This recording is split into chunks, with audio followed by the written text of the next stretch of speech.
Suyla qidalanan insanlarda bir müddətdən sonra qurğuşun zəhərlənməsi ortaya çıxır. Qurğuşun isə direkt tutduğu sistem əsasən sinir sistemidir.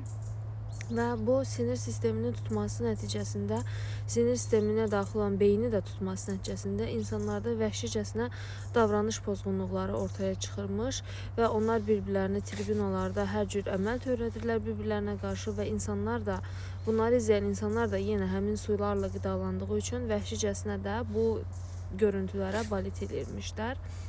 Və günümüzdə sevinsək ki, nə yaxşı qladiator döyüşləri artıq yoxdur. İnsanlar bu qədər vəhşiləşmirlər. Tam olaraq dəqiq demiş sayılmarıq. Çünki qladiator döyüşlərimiz olmasa belə yenə də bəzi qida maddələrinin tərkibində məhz buna bənzər təsirlərə səbəb olan maddələr var. Və bu qida maddələri nəinki sizə sayın 1, 2, yox, bir çox